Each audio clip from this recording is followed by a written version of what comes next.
The crimson alert pulls through Kira's neural interface with an urgency she had never seen in her 7 years as a sentinel, and her breath caught as the words materialized before her violet eyes. Alpha threat detected, predator class. Unknown, immediate neutralization required. She stood frozen in the command center of the orbital station, her pointed ears twitching as the ambient hum of the ship seemed to fade into silence, because in all her training, in all the simulations and real encounters with apex predators across 12 star systems, the sensors had never flagged anything beyond Class 7, and this read as Class Omega. Her fingers trembled slightly as she pulled up the location data, her platinum hair cascading over her shoulder as she leaned closer to the holographic display, and the coordinates showed a position in the conservation zone of Theta Sanctuary, the protected wildlife reserve where endangered species from across the galaxy were rehabilitated. That makes no sense, she whispered to herself, her voice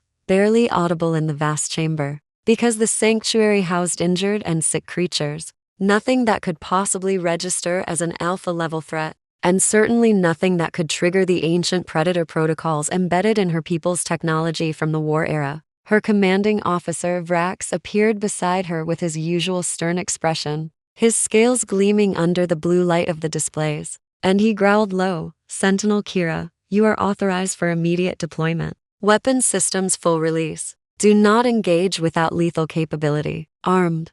The words felt wrong, tasted bitter in her mind, but she nodded sharply and headed for the deployment bay, her fitted tactical pants and form-fitting dark blue top designed for maximum mobility as she moved with the predatory grace inherited from her people's ancestry. The Kaelrian species had evolved as apex hunters before reaching the stars, and though they had long since civilized and joined the galactic community, their biology still carried those instincts, those sensors that could detect danger. And right now, every fiber of her being screamed that something was desperately wrong with this entire situation. The descent pod cut through Theta Sanctuary's atmosphere like a silver needle, and Kira's heart hammered against her ribs as she ran through combat scenarios in her mind, trying to imagine what could possibly warrant such a classification. Through the viewport, she could see the lush canopy of the sanctuary below, a masterpiece of ecological engineering, where forests from 20 different worlds grew in harmonious zones. And somewhere down there was something the ancient sensors feared more than the void serpents of Arcturus,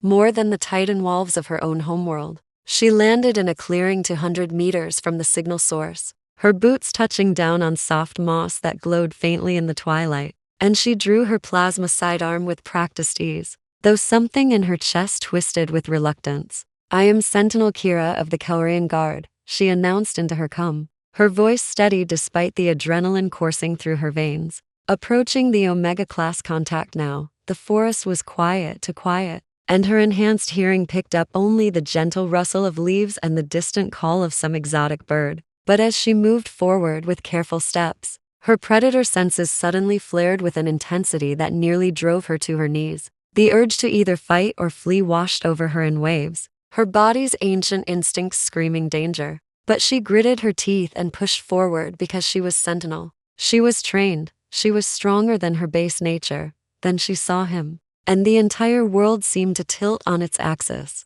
The human male sat on a fallen log beside a small stream, his back partially to her, and he was humming something soft and melodic, a sound so gentle it seemed impossible that it could emanate from an Omega-class threat. He wore simple expedition clothes, a gray shirt and dark pants, both dirty and torn in places, and his dark hair was disheveled, as if he had not slept in days. But what made Kira's breath stop entirely was what he held against his chest. Cradled in his arms, wrapped carefully in what looked like his own jacket, was a Thursian cub, one of the rarest and most endangered species in the sanctuary. And even from this distance, Kira could see that the small creature was desperately ill. Its blue-gray fur was matted and dull, its breathing labored, and its small body trembled with fever. But the human held it with such infinite tenderness, such careful gentleness, that something in Kira's chest cracked open. His large hand, scarred and calloused, rested over the cub's tiny heart,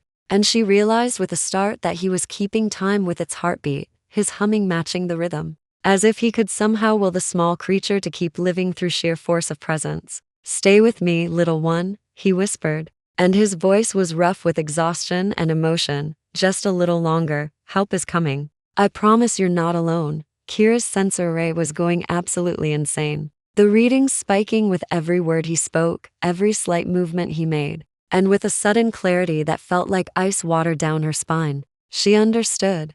The sensors were not detecting aggression. They were detecting something far more powerful, far more primal than violence. They were detecting an alpha-level protective instinct, a predatory guardian response, so fierce, so absolute, that the ancient programming recognized it as the most dangerous force in nature, a protector who would die before allowing harm to come to what they defended. Kira's hand slowly lowered her weapon, her mind reeling, because she had been taught that humans were the newcomers to the galactic stage, the young species still finding their place among the stars, pack bonders and social creatures, but nothing particularly remarkable in the grand scheme of apex evolution. Everything she thought she knew was clearly incomplete, clearly missing something fundamental. Because this man radiated a threatening aura so profound that technology designed to detect planet-killing predators was losing its mind trying to classify him. She took a step forward, and despite her training in stealth, his head snapped up immediately, his eyes locking onto her position with an accuracy that sent chills down her spine.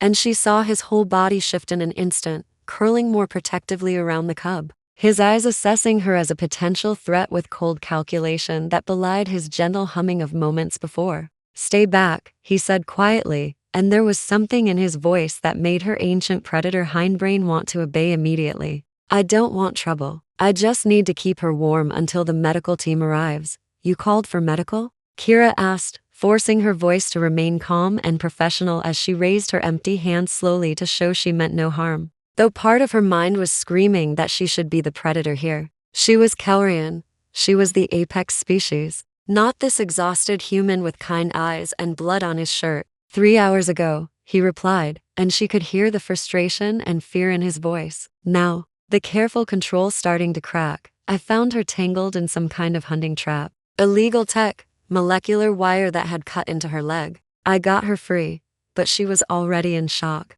Infection setting in fast, and I couldn't leave her alone. Couldn't let her die scared and cold. So his voice broke slightly, and he looked down at the small creature in his arms. And Kira saw a tear slide down his cheek, though his jaw was set with determination. "I'm sorry," Kira found herself saying, the words emerging before she could think about them. "There was a sensor alert. I was sent to investigate, but I see now that it was a misunderstanding." She took another careful step closer. And this time he did not warn her away, though she could see the tension in his shoulders, the readiness to move if she proved a danger. And she realized that he had no weapon, no armor, nothing but his own body and was standing between this fragile life and the universe's cruelty. "What's your name?" she asked softly, crouching down slowly to be less threatening. Though the gesture felt absurd given that her sensors were still screaming that he was the dangerous one here. "Marcus," he said after a moment, his eyes studying her pointed ears and the faint luminescent glow of her skin with curiosity, but not fear. "Marcus Chen. I'm with the xenobiology research team stationed at Outpost 7. His hand never stopped its gentle rhythm on the cub's chest, and Kira watched, fascinated, as the small creature made a weak sound, and somehow burrowed closer to him, seeking his warmth, trusting him with the absolute faith that young creatures showed only to parents. "I'm Kira," she replied, keeping her voice soft, and slowly, carefully, she engaged her own medical scanner, running diagnostics on the cub that made her wince at the readings. "Sentinel Kira. But right now I think I should just be Kira, because that little one needs help." Not military protocol. The scan results showed severe infection, dangerously high fever, and organ stress. That explained why the medical team had not yet arrived. They likely thought they were coming for a recovery mission, not an emergency rescue. The automatic message system sometimes failed to convey urgency properly. "The infection is spreading faster than I expected," Marcus said quietly, and she realized he had been monitoring it somehow, probably manually checking temperature and heart rate, using nothing but human senses and intuition to track what her advanced technology was now confirming. "I've been keeping her warm, trying to keep her calm, but I don't know if it's enough." There was such raw pain in his voice,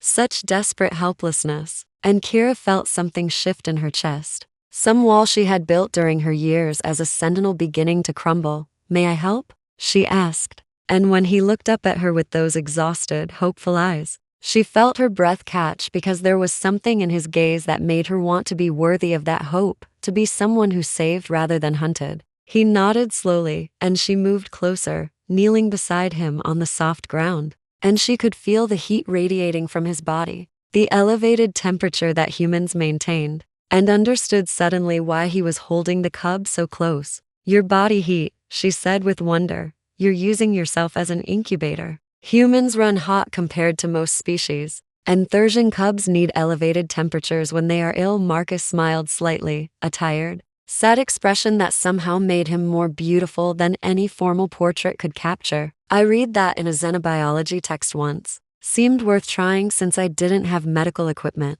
Just me and the determination that this baby was not dying alone in the dark. Kira reached into her tactical pack and pulled out an emergency medical kit, extracting a broad-spectrum antibiotic injector designed for cross-species use. And she looked at Marcus for permission, because somehow it felt wrong to do anything with the cub without his approval. Even though she was the trained sentinel and he was just a researcher. This will help with the infection, she explained. It is not perfect for Thursian biology, but it will buy time until the medical team arrives. May I administer it? Marcus shifted carefully, never jostling the cub, and exposed the small creature's leg where Kira could see the ugly wounds from the molecular wire, already cleaned and wrapped with strips of cloth that she recognized as pieces of Marcus's shirt. The care he had taken, the gentle precision of the bandaging, spoke of hours of patient work, and she felt something warm unfurl in her chest as she administered the injection with practiced efficiency, her hands steady even as her heart raced. The cub whimpered softly, and Marcus immediately resumed his humming, that same gentle melody. And Kira watched in amazement as the small creature visibly relaxed, soothed by his presence in a way that should not be possible for a species that had never encountered humans before. You have a gift, she said quietly, meeting his eyes. And this close she could see flecks of gold in their brown depths, could see the compassion and strength that lived in him like a steady flame. The way she trusts you. It is extraordinary. Marcus shook his head slightly. I think anyone would do the same. She's just a baby, scared and hurting. She needed someone to care. That's all. But Kira knew that was not true, knew that not everyone would do the same. Because in her years of service she had seen cruelty and indifference, had seen people walk past suffering because it was inconvenient or because the victim was not their species, not their problem. And what Marcus had done, was still doing, was not ordinary at all. The sensors on my ship, Kira began, trying to find the words to explain something she barely understood herself. They are ancient technology from when my people were still wild, still purely predators, and they are designed to detect threats, to classify dangers based on predatory potential. Marcus listened, his attention divided between her and the cub. And she continued, they flagged you as an Omega-class threat, the highest possible classification, something that should not even exist in the modern galaxy. She saw his eyebrows raise in surprise, maybe a touch of amusement despite the gravity of the situation, and she found herself smiling slightly. But they were not detecting aggression. They were detecting this, what you are doing right now. Because there is nothing more dangerous in all of nature than a protector standing between harm and what they have chosen to defend. Marcus looked down at the small, fragile creature in his arms, and when he looked back up at Kira, there was understanding in his eyes, a deep recognition of the truth in her words. I would die before I let anything else hurt her, he said simply, and it was not a boast or a threat, just a statement of absolute fact. And Kira felt her heart skip because she believed him. Believed that this gentle man, with kind eyes and a soft humming voice, contained within him the will to stand against the universe itself for the sake of one small life. They sat together in the gathering darkness, the forest around them coming alive with bioluminescent plants that cast everything in soft blues and purples. And Kira found herself talking to him in a way she had never talked to anyone, sharing stories of her childhood on Kelros, of learning to hunt before learning to read, of the struggle to reconcile her predatory nature with her desire to protect rather than kill. Marcus listened with genuine interest, asking questions that showed he understood the conflict, the complexity, and he shared his own stories of growing up on Earth, of watching nature documentaries and being awed by the fierce love of animals protecting their young. of choosing xenobiology because he wanted to understand and preserve the beautiful diversity of life in the galaxy. When I was young, he said softly, his hand still keeping rhythm with the cub's heartbeat, which Kira's scanner showed was growing stronger. The antibiotic beginning to work. I found a bird that had fallen from its nest, tiny thing, barely had feathers. And I kept it warm in my hands for hours until we could get it to a wildlife rehabilitator. My father asked me why I cared so much. It was just a bird. And I remember telling him that being small did not mean its life mattered less. That everything that lives as much as we do, wants to survive as much as we do. Kira felt tears prick at her eyes. Unexpected and unwelcome, but undeniable, because in her culture, strength was everything. The strong survived and the weak perished, and that was the natural order. But Marcus was showing her a different kind of strength, one that did not dominate, but instead elevated. That used power not to take, but to give. You are changing how I see everything, she admitted, her voice barely a whisper. And when he looked at her with surprise, she continued, I was taught that being Kaelrian meant being the apex, the hunter, the one who took what was needed and did not apologize for our nature. But you are showing me that true apex behavior is not about taking. It is about protecting, about choosing to use strength for those who have none. Marcus reached out slowly, carefully, and his hand found hers in the space between them. His fingers warm and solid and real, and the touch sent electricity through her entire body, her sensitive Kaelrian nerves lighting up like stars. You already knew that, he said gently, or you would not be a sentinel, would not have dedicated your life to protecting others. You just needed permission to see your own compassion as strength rather than weakness. Their eyes met and held, and Kira felt something profound shift in her universe, some fundamental reorientation of what mattered and who she wanted to be. And she realized with a clarity that was both terrifying and exhilarating, that she was falling for this human, this unexpected alpha, who measured his strength not in what he could destroy, but in what he could save. The moment stretched between them, heavy with possibility, and she watched as his gaze dropped to her lips briefly before returning to her eyes. And she felt her breath quicken because she wanted to close the distance, wanted to know if his lips were as gentle as his hands. But the small whimper from the cub in his arms reminded them both that this was not the time, that there were more important things than the pull between them. The medical team finally arrived 30 minutes later, their transport lighting up the clearing with harsh white lights that seemed intrusive after the gentle bioluminescence. And the head medic, a Saurian female named Dr. Vess, rushed forward with her team and immediately began scanning the cub with professional efficiency. We received the alert, but the system classified it as low priority, she explained, her voice tight with stress and guilt. By the time we realized the severity, we came as fast as possible.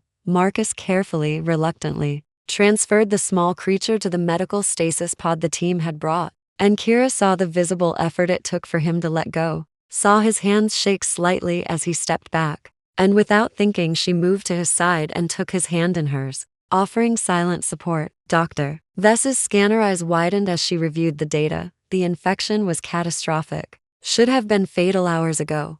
What did you do? Marcus explained the antibiotic Kira had administered, the warming protocol he had improvised. And the doctor shook her head in amazement. The antibiotic helped. But this cub survived because of you, because someone cared enough to keep her fighting, to not let her slip away into the dark alone. You saved her life. The words seemed to break something in Marcus, and Kira felt him sag slightly against her, the adrenaline and determination that had been holding him together finally releasing now that the cub was safe, and she wrapped her arm around his waist, supporting him with her Kaelrian strength, letting him lean on her as he had not allowed himself to lean on anything while the cub needed him strong. The medical team prepared to transport the cub to the advanced facility in the orbital station, and Dr. Vess looked at Marcus with respect that bordered on reverence. Would you like to accompany her? Having you nearby might help her recovery. The bonding that has occurred between you is profound. She has imprinted on you as a safe presence.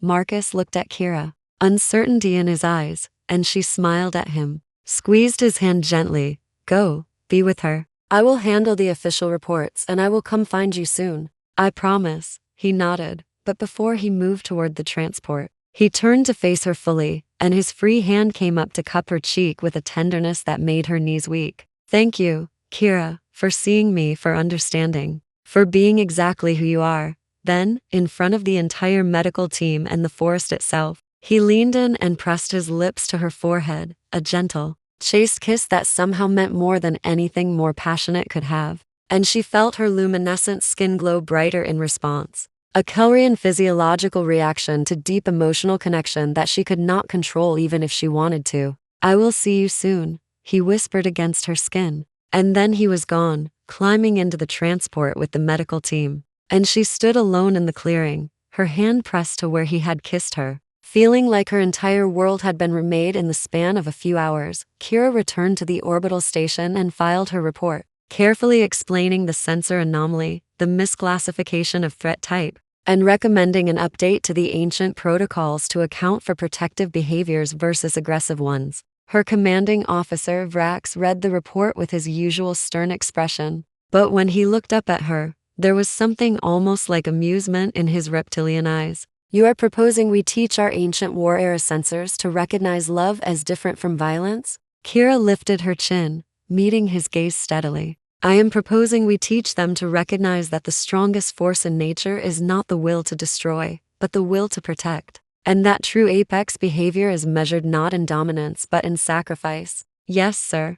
Vrax was silent for a long moment. And then he did something she had never seen him do before. He smiled, just slightly. Your proposal is approved, Sentinel Kira, and for what it is worth, I think this human has taught you something that I have been trying to teach my warriors for years. That being the apex predator means having the strength to choose mercy, to choose protection, to be strong enough to be gentle. He dismissed her with a wave of his clawed hand, and she left his office feeling lighter than she had in years. Feeling like some burden she had not known she carried had been lifted from her shoulders, she found Marcus in the medical wing 3 hours later, sitting beside the Cub's recovery pod, his hand resting against the transparent surface. And even through the barrier she could see the small creature had positioned herself as close to him as possible, her tiny paw pressed against the inside of the pod, where his hand rested outside. Dr. Vess says she is going to make a full recovery, Marcus said without looking up, his voice thick with emotion.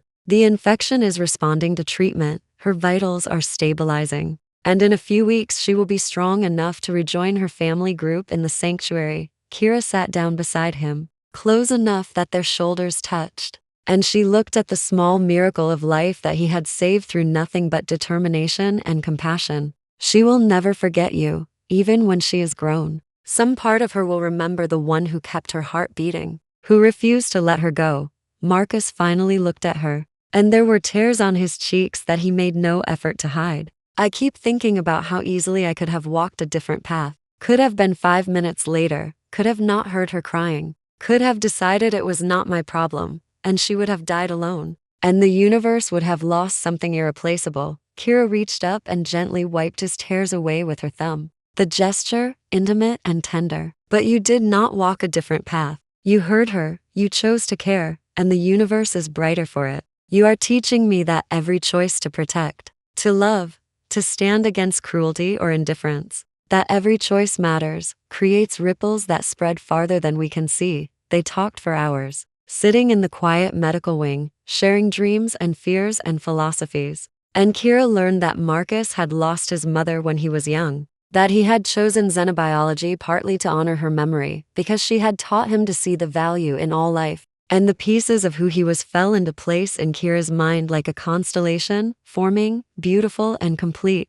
Marcus learned that Kira had been the smallest of her clutch, had been expected to fail in Sentinel training because Kaelrians valued size and strength, but she had succeeded through determination and by being smarter, faster, more strategic than her larger siblings. And he saw in her eyes that she still sometimes felt like she had to prove herself, had to be perfect to be worthy. You are already worthy, he told her, his hand finding hers and lacing their fingers together. You do not have to be the strongest, or the fastest, or the perfect sentinel. You just have to be you, Kira, exactly as you are. Brilliant and fierce and compassionate, that is more than enough. She felt something break open in her chest, some knot of inadequacy and fear that she had carried since childhood. And before she could overthink it, before doubt could creep in, she leaned forward and kissed him, really kissed him. her lips meeting his with a passion and tenderness that made the galaxy itself seem to hold its breath. The kiss was everything. Soft and fierce and gentle and consuming, his hand coming up to tangle in her platinum hair, her pointed ears twitching with sensitivity as his fingers accidentally brushed them, sending pleasure cascading through her nervous system. And when they finally broke apart, they were both breathing hard, both smiling, both changed. "I have never felt like this," Kira admitted, her forehead resting against his. "In my culture we have mating bonds, but they are practical, strategic, about producing strong offspring. But this, what I feel for you, it is not practical at all. It is wild and terrifying and wonderful." Marcus laughed softly, his breath warm against her lips. "Love usually is. I have been drawn to you since the moment you chose to see me as something other than a threat, chose to help rather than hurt. You could have followed your orders, could have treated me as the enemy. Your sensors said I was, but you chose differently, chose to trust your heart over your programming." They stayed like that, wrapped in each other, while the cub slept peacefully in her pod. And Kira thought that she had been sent to investigate a threat, but had instead found something far more dangerous to her carefully controlled life. She had found someone who made her want to be braver, kinder, better. Someone who saw her not as a weapon or a soldier, but as a person worthy of love. Over the following weeks, as the cub recovered, Kira and Marcus became inseparable, and the station's crew grew accustomed to seeing the fierce Kaelrian sentinel and the gentle human researcher together. And if some found the pairing unusual, most simply smiled, because it was obvious to anyone with eyes that they were meant for each other. Two halves of the same soul finding each other across species and stars. They were present together when the cub, now named Hope at Marcus's suggestion, was finally returned to her family in the sanctuary. And they watched as the small creature, now healthy and strong, ran to her mother, but then turned back to look at Marcus one last time. And in that look was recognition, gratitude, connection that transcended species. And Kira saw Marcus smile even as tears ran down his face. The illegal hunting operation that had set the trap was shut down, and Kira personally led the team that arrested the poachers. And there was something deeply satisfying about using her sentinel skills, her predator nature, to protect the vulnerable, to be the shield rather than the sword. And she knew that Marcus had fundamentally changed her, had helped her integrate all the parts of herself into something whole and purposeful. 3 months after that night in the forest, as they stood together watching the sunset from the observation deck of the station, Marcus turned to her with nervous excitement in his eyes. "I have been offered a permanent research position here, studying interspecies bonding and protective behaviors, inspired by a certain night with a cub and a beautiful sentinel. And I was wondering, hoping really, that you might want to collaborate, professionally and personally, for as long as we both shall live." Kira felt her heart, that predatory Kaelrian heart, swell with emotion so intense it almost hurt, and she took his face in her hands, her luminescent skin glowing with the depth of her feeling. "There is a saying among my people, that the strongest bond is the one that makes both individuals better. That true mates are not those who complete each other, but those who inspire each other to become complete themselves. And Marcus Chen, you have inspired me to become someone I did not know I could be. Strong enough to be gentle, fierce enough to be kind. And I would be honored to spend my life collaborating with you in all ways." She kissed him then, deep and slow and full of promise. And somewhere in the sanctuary below, a small cub played safely with her family. Alive because one human had chosen compassion, because one sentinel had chosen to see beyond threat classifications to the truth underneath. And the ancient sensors, newly updated, hummed quietly in the station's core, now programmed to recognize that the highest classification of alpha did not belong to those who destroyed, but to those who protected, to those who carried sick cubs against their hearts and refused to let them face the darkness alone. "Some call me Sentinel," Kira whispered against Marcus's lips as the stars wheeled overhead in their eternal dance. "But you taught me that the truest way to guard the galaxy is not with weapons, but with witnessing, with caring, with choosing again and again to stand between cruelty and innocence. And I will stand with you, my alpha, my love, my heart, for all the days we are given and beyond." And Marcus held her close as the twin moons of Theta Sanctuary rose over the horizon, painting everything in silver light. Two souls from different worlds who had found in each other the home they had always been searching for. Proof that the greatest strength in all the universe was not the power to take life, but the courage to protect it, to nurture it, to love it against all odds and beyond all reason. And in that truth they had found not just each other, but themselves, complete and whole and perfectly, beautifully alive.